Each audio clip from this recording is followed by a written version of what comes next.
Make sure you guys stay the whole way till the end of the video. I know it's lengthy, but it will be worth it, I promise. Good morning, everyone. We didn't post the video yesterday because, well, I turned on the video when we came to the barn, but I had so many things that I had to fix real quick. I just didn't turn on the camera. And then I had a bunch of errands to run yesterday, so it just didn't make for great entertainment, you know? Good morning, everybody. I still have to fix this door.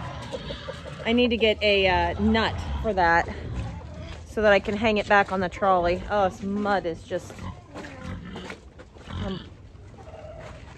Vanilla is still very pregnant. Let's go see these babies. Catch you up on those.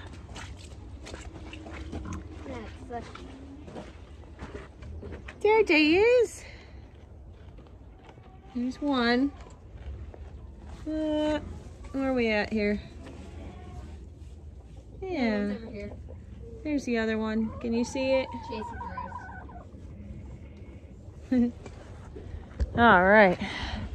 Babies are doing wonderful. I'm surprised we don't have any more, to be honest with you. I really thought Vanilla would maybe go by now, but she's holding out. They're all holding out. She has 3 units. We're good. That's it. All right, let's see here. Got to get in the door. Move, girls, move. Because it come off the trolley, I had to put a block in front of it. There you go. Lift up. Okay. Good enough. All right. Nobody had any babies in here either. You know what's going to happen, don't you? They're all going to have them all at one time. Oh, yeah. All at one time.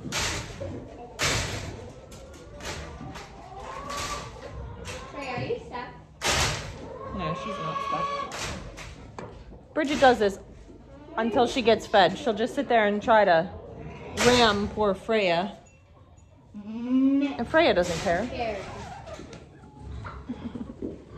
All right, we're gonna get the blankies on the horses and we're gonna throw them out because they've been in for a couple days.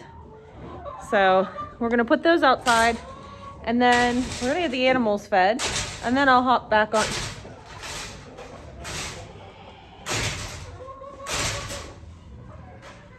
And then I'll hop back on. So we just watched the horses run and gallop and play outside for about 10 minutes before we finished the rest of our chores. It's gonna be warm today, so we didn't blanket them. Everybody's happy and doing good, and so it was an easy morning. Last night we brought the cows another round bale, so they're happy. The round bale feeder's working very good. We had to put a couple more screws in here and there, but it's working out perfectly. There was 0 waste from that last bale, so you know, right now I'm a happy girl. It's so pretty out. I decided not to go inside, so we'll just talk out here. Harley's gonna bring me my plans that I had written out. I've been working on the past couple days. And so right now we're walking over here to my greenhouse. And I have finally come up with plans for this. So, of course, the kids, we parked our sleds in here. But we started on the raised beds last year. And I'm actually going to have raised beds go out the back as well that matches these ones. I have to finish filling them in with soil. But I think I'm going to bring up some of the really good composted soil from the pile, from the back side of the pile, and we'll bring that up here and we'll mix that in with the topsoil, because this is kind of, when you look at it, this is screen topsoil and it's pretty anemic. There we go. It's pretty anemic looking, so it needs a lot of nutrition added to it. So as I was making my one plan for my one garden bed, I was kind of panicking, and I'll tell you about that here in a second. I completely forgot that I had this. Now, I do have a complete other roll of plastic for in here because last year we had a bad windstorm come through and it ripped this corner over here, and we never pulled this quite tight enough. Thank you. We never pulled this quite tight enough. So I have plenty of plastic. We're going to take this off. I have more track and more wiggle wire now. So we're going to take this piece of plastic off whenever the weather is good. And hopefully, I'm not sure when I'll work on this project. It's going to be nice next, well, tomorrow it's going to rain. I don't know. We'll see. It has to be a non-windy day when I do this. Oh, yeah. But there's really no point in me doing it until I get the ends situated. And I've done a lot of thinking. What do I want to do for the ends? I didn't want to make them solid wood because I wanted some sun to be able to get in here. And I think what I'm going to do is I'm going to do like a pony wall up about 2.5, maybe 3 feet. I don't want the chickens to have any inkling that they can hop in here. So I think I'm going to do that. I think I'm going to go up about 3 feet. That should be enough to deter them. And then the top, I'm going to go to, I think it is Lowe's that carries it, probably Home Depot as well. And they have this, it's a rigid plastic. It's pretty much a greenhouse plastic. But I'll be able to screw that in to the frame with roofing screws, which I have in quantity. So that's going to work out really, really good. I'm going to build a door for the front. It'll just be like a Dutch door. So it'll open in the middle. That way I can open the top and allow airflow. The other reason why I'm not going wood the whole way up is because in the summer I can take those panels off and have complete airflow through here. What I'll do then in the summer is I will cover the top with insect netting. That way everything I plant in here should be mostly protected. You can't ever get 100% protection, but things I plant in here will be protected. So the goal for this greenhouse, and you might be saying, Kira, there's snow on the ground. What are you doing with your garden? You have to start now with your planning for your garden, because if you don't start now, you're going to miss your opportunity. I start all of my seeds, and believe it or not, I'll be starting seeds in just about 2 weeks. So how you start your seeds is you look at the seed packet and it tells you go back so many weeks. You have to figure out what your estimated last frost date is for the region that you live in. You can go onto the oldfarmersalmanac.com and there's a frost date finder, and you just type in your zip code and it'll bring up an area near you and it'll tell you when your last and first frost date is. And I know it is kind of backwards. Your last frost date is actually at the beginning of the year. Your first frost date is in fall, just so you know. But you have to find out when that is, because you have to know how many weeks away from frost there is. So my last frost date, I believe, is April 27th. And they always say April, and I never believe them. So I always kind of err on the side of the beginning of May. And if I have something like a tomato, I kind of err on the side of the end of May, just for just for safety. But regardless, this garden in here, I've decided is going to, in the summer, be my tomato and pepper bed. And tentatively, I have 1, 2, 3, 4, 5, 6, 7, 8, 9. 9 different types of tomatoes I want to plant in here. And 1, 2, 3, 4, 5, 6 different types of peppers I want to plant in here. Peppers can be planted very close together. They like to hold hands, as they say. But tomatoes are going to need some space, yeah? Nice. Oh, I thought you were tapping me to say something. So I'm going to go ahead and get this situated for tomatoes. So technically, I really don't have to have this ready. Well, if it's an indoor situation.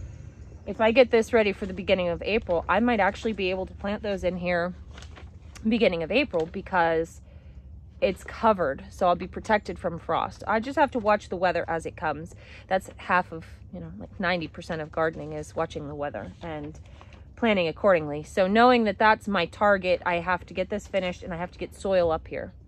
But otherwise, I mean, it's ready for soil, and I have the plastic, I have the channels, I have the wiggle wire. I just have to get it done.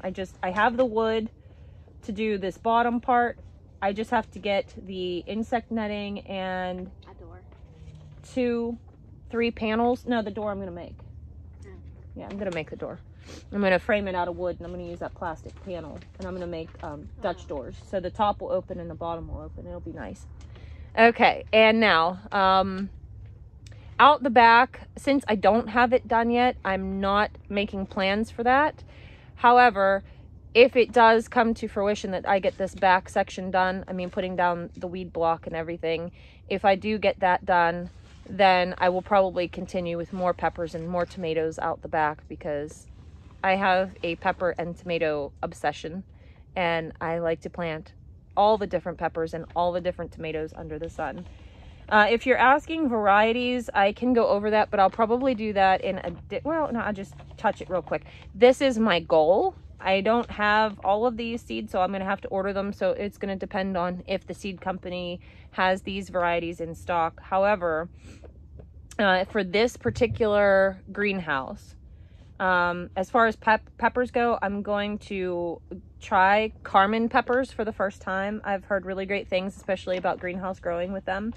I'm going to do sweet banana peppers, King of the North, which is a green bell, Jalafuegos, those are a giant jalapeno, habanero mix, and hambendada, which are real fruity flavored. They're like a habanero, a little less heat, but supposed to be really fruity. I haven't tried those ones before either. As far as tomatoes go, I'm gonna put some old favorites in here, which would be Blue Beach, Indigo Pear Drops, Amish Paste, Midnight Snack, Aunt Ruby's German Green. And then I'm also going to try some new ones this year. I'm going to try Heinz Classic, Apple Yellow, Candyland. Those are going to be new. So that's the goal for here. If I go out the back with anything, those will be different varieties, because like I said, I have to try all the flavors. And that's one beautiful thing about gardening, is that you can actually just not be limited as to what you try. Seed packets, $2–3. So you can experience all these beautiful flavors that you otherwise can't get at the grocery store. So that's the talk for here. And now we're going to walk to my big garden. All right, I am here in my big garden, and this is the one that I always show you in videos. It's the one where I just kind of let nature do its thing over winter. I prefer to let everything, you know, grow and die and just sit in place, because it's actually really, really good for the soil. That decomposition provides for nutrients into the soil, and it also keeps the soil intact over winter. It doesn't, you know, blow away, cause erosion. And in the spring, it is so easy to just come in here and just pick everything up out of here. These tomatoes come right up without big bulky soil attached to the roots. It just comes out so easy. Yeah, we still have carrots growing in here too. So this garden last year hit a major transformation, and I loved it. We put these T-posts in, and I said, this is how I'm going to do it every year. And then I changed my mind. Because I am a woman, I reserve the right to change my mind as many times as I need to until I'm completely happy, which happens a lot. So all of these T-posts that we put in here are coming out. All of these walkways are coming out. Everything in here is basically going to be turned over. Now, historically, you guys know that I am not a fan of tilling. I don't like to till. I don't like to disturb the nutrients of the soil. That being said, this garden is going to undergo its biggest transformation to date. Hold on. So this is largely the idea for this garden for this year. And you might say, oh my God, that looks like a crazy mess. Well, have you guys ever heard of victory gardens? Well, I guarantee you your grandparents or great-grandparents have.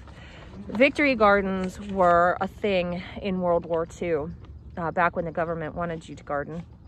And victory gardens were done by people that had maybe a limited space, or not, you know, or they had good space, but they were trying to feed their family. And so they maximized the use and potential of every square inch of their available garden to their benefit, to make food for their entire family. So this garden plan I have here is my take on a 1940s victory garden that would have fed a family of 5. Okay, that's a big deal, and that's gonna fit in this garden. Well, how do you do that in such a space? Okay, so this garden isn't quite 25 by 50. It's wider over there, narrower over here, and it's long, but I don't think it's quite 50. So I'm gonna have to make some adaptations. Well, it would be 50 if it wasn't for these raised beds I put in here. So these are gonna be an exception. Oh, you got me a carrot. Something was eating on it. Carrot. I'll hold that for later. Those are my red carrots. They're so yummy. Anyway,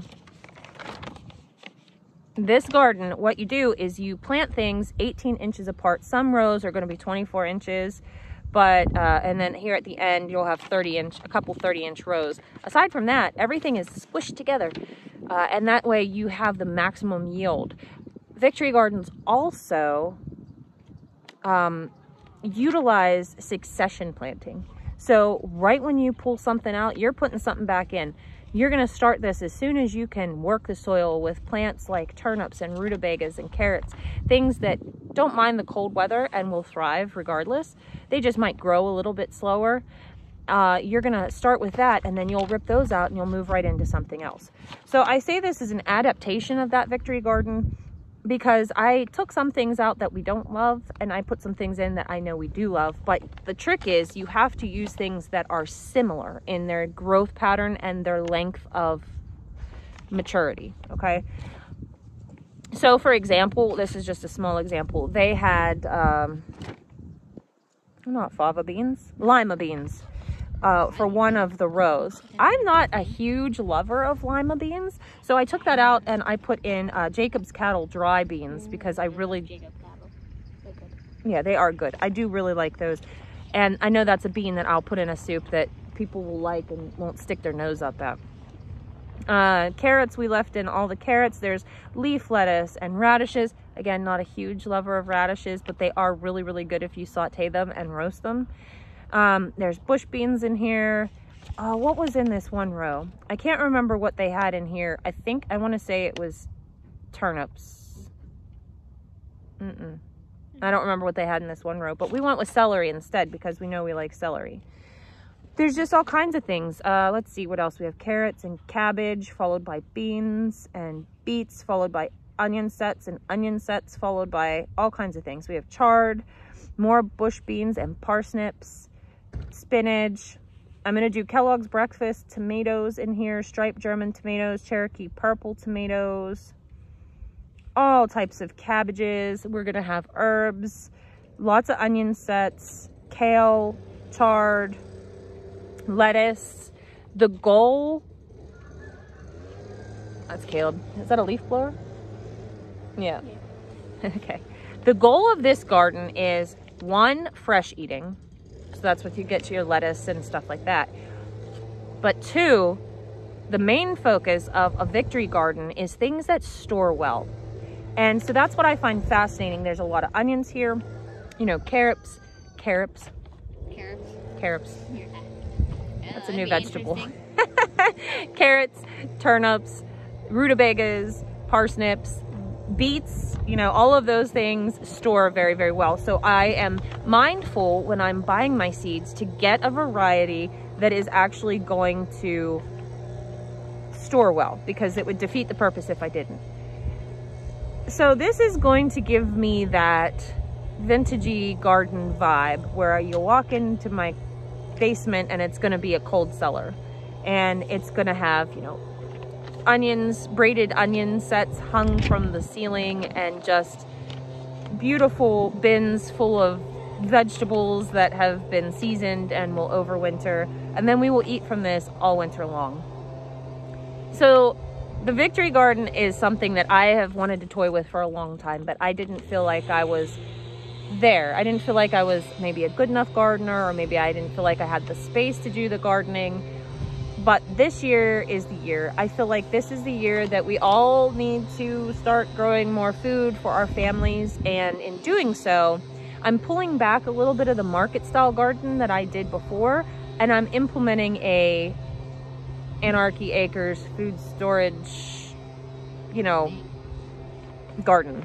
This is what I'm planting for our family. So I'm really, really excited about this.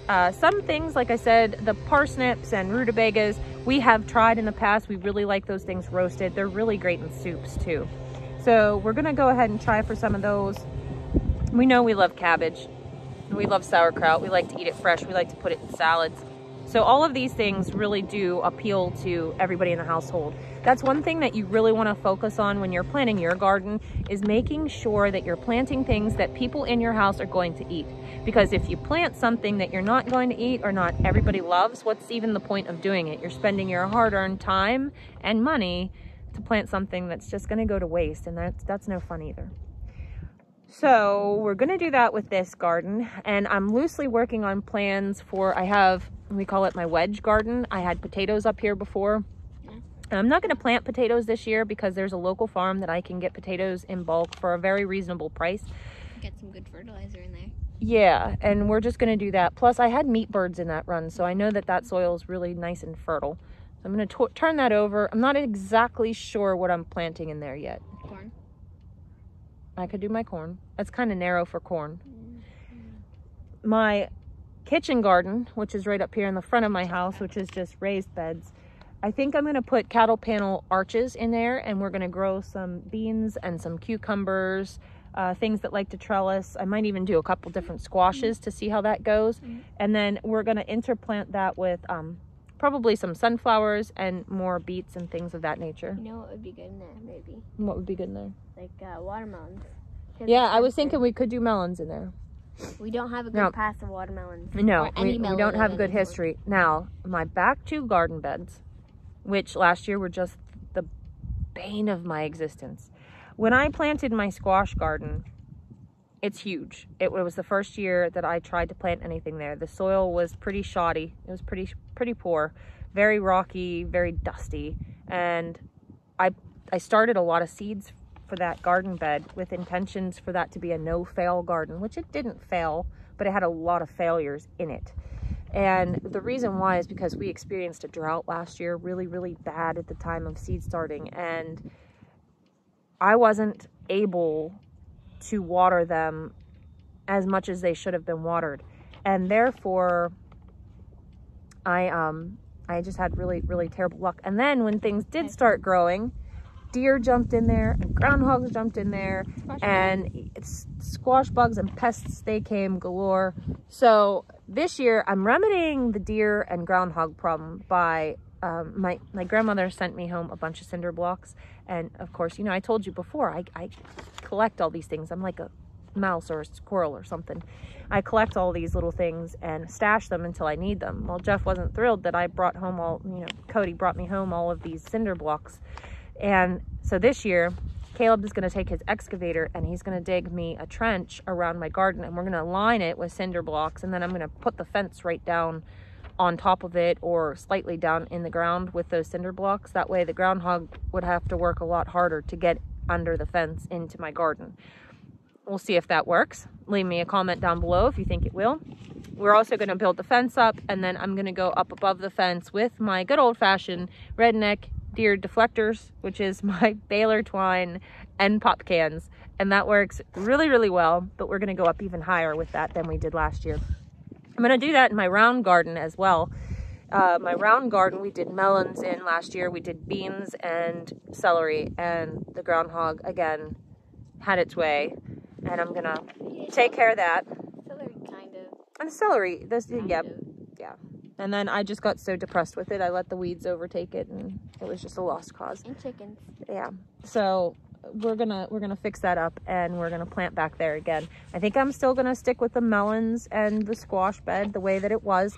I'm just going to make them better. I'm gonna improve on the idea. And the only other bed I have is my potager bed, which is on the side of the house, and it attaches to my seed starting greenhouse. And that bed, as long as I keep the weeds out of it, it's going to grow itself this year. Oh, yeah. Last year, I planted a bunch of different herbs and things, and they did do okay considering that we had that drought. I have asparagus in there. I planted strawberries in there. I planted a bunch of tomatoes and cherry tomatoes, and then I just let them fall. So I'm going to have tomatoes galore. What else do I have in there? Basils. You had flowers. Lots of basils. I have lots of flowers. I planted a bunch of irises and things like that in there too. Herbs. Lots of herbs. Yeah, lots of herbs. So those things are mostly perennial, or they seeded themselves. They self-seeded. So I'm really excited to see what that garden does this year. Yeah, the mint hasn't stopped growing. If I go over there right now, if I take you over right now, you will look at my mint and you'll be like, dang, it's still growing. I could make tea out of that right now. It's beautiful. So I think that's catching everybody up on the plans for the garden. Now here's the exciting part. Okay. I am going to leave my email in the description down below. 2 years ago, I got very, very lucky, and I was able to very inexpensively purchase about 7,000 packets of seeds. Now these seeds are 2 years old. Seeds do not expire. Seeds have a date on them, but the reason why they have a date on them is because by law they have to put a packaging date. So that's why they have a date. They don't expire. You may lose some of your germination, but it's going to be ever so mild within 2 years. Squirrel moment. Back to the fact. I'm going to leave my email down below. I want to give everybody seeds. I want to give you a garden starter pack. There will be flowers in there. There's going to be vegetables in there. I'm going to give you guys a bunch of seeds. The only thing that you have to do is you have to email me. And then I'm going to ask that you will Cash App shipping only. And then I will mail you a bunch of seeds because I have a bunch of seeds to give out. So I'm going to leave my email in the description down below. Just send me an email and say, hey, I would love to have some seeds. If you are local to me, send me an email and say, hey, I'd like some seeds. I live in town. I live in wherever, and we'll schedule to meet up. I want to gift these seeds to you because, one, I feel it's very, very important for everybody to start somewhere this year. 2, right now is the time to start considering when you're going to start your seeds and getting everything ready. So it would be good for you to have the seeds. And number 2, I can't possibly use this many seeds.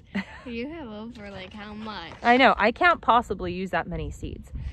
These are not anything fancy. These are your hardware store variety of seeds, but they are great and they are going to be free minus your shipping, and they're going to get you started. And I'm excited for that. And we're going to do this gardening journey together.